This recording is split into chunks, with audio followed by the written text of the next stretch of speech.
Assalamualaikum po sa inyong lahat, o sa wikang Tagalog po ay sumainyo pong lahat ang kapayapaan. Ako nga po pala ang inyong lingkod, Yuritech at your service. And by the way po, this video is specially requested by the owner of this iPhone 6s, and without further ado, let's get started. Ang problema nga po pala ng iPhone 6s na ito ay kapag na 0% ang battery, ay hindi na daw po ito nagkakarga. Pangatlong beses na daw nila itong papalitan ng battery. Pero every time daw pong na-drain ang battery, ay hindi na raw umaandar. Kaya ang ginagawa daw ng technician ay pinapalitan ng battery. Ngunit sa pangatlong pagkakataon, ay naghanap na sila ng another option. At dahil napapanood nila ang ating mga video, ay hinanap daw po nila ang inyong lingkod. Medyo lumubo na rin po pala ang battery nitong iPhone 6s. Kaya bukod sa pagre-repair ng not charging when battery is drained, ay kailangan din po ng may-ari magpalit ng bagong battery. But before po natin palitan ng battery, ay ayusin po muna natin ang not charging issue when the battery is drained. At ang unang step po na gagawin natin ay i-analyze po natin sa schematic diagram ang power sequence ng charging circuit.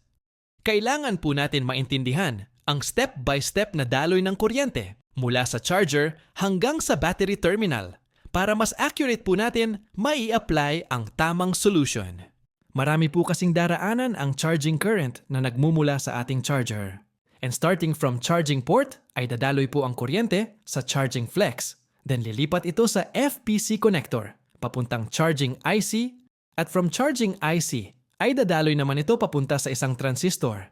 Then ipapasa naman po ni transistor ang kuryente kay TriStar IC. At si TriStar IC naman po ay i-contact si Power IC at CPU chip na mga pre-ready na kami dito.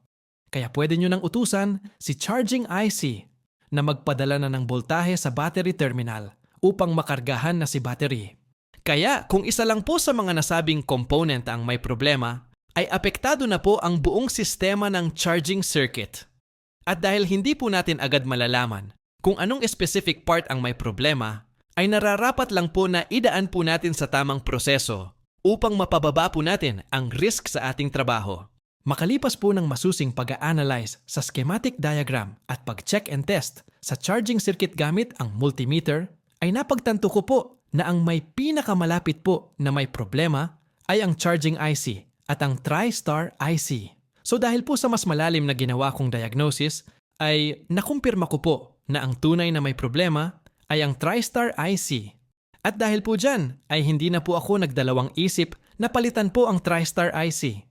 At kung mapapansin po natin na before ko pong tanggalin ang TriStar IC, ay ang nakukuha po nating voltage sa input ng TriStar IC ay below 5 volts, which is not normal dahil dapat po ay ang makukuha po natin ay 5 volts.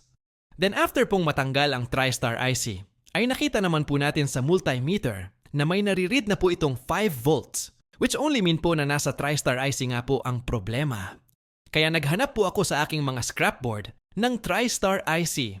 And fortunately, ay may nahanap po akong iPhone 6s Plus na motherboard. At dahil same lang naman po ng model number, ang TriStar IC ng both model, ay yun na rin po ang ginamit kong pamalit sa ginagawa kong iPhone 6s.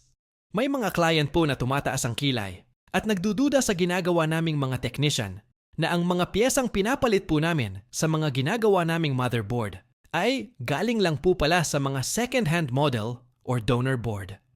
But the truth is, may mga brand new naman pong nabibili sa market pero mas gusto po namin ang mga piyesa na galing sa donor board dahil bukod po sa mas matibay, ay 100% pa po itong genuine parts. Yun nga lang po, ay ang disadvantage naman po ay mas matrabaho po sa part naming mga technician unlike po sa replacement na ikakabit na lang po namin, no need to rebuild the IC.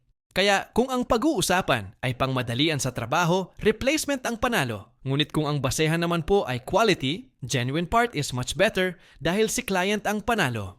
Then after po natin may kabit ang pinalit nating TriStar IC, ay dapat may mariread po tayong 3-point-something volts sa battery terminal. At dahil meron na pong voltahe sa ating battery terminal, ay I am proudly sure to say na nagkakarga na po ng maayos itong iPhone 6s ni client.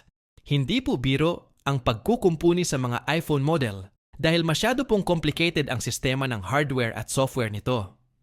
May mga madaling ayusin, ngunit ang hirap i-diagnose At may mga madaling i-diagnose naman po na sobrang hirap ayusin. Ngunit kung kargado naman po ang teknisyan ng tamang kaalaman, kumpletong kagamitan, sapat na kahusayan at matinding determinasyon, ay hindi po problema ang mahirap.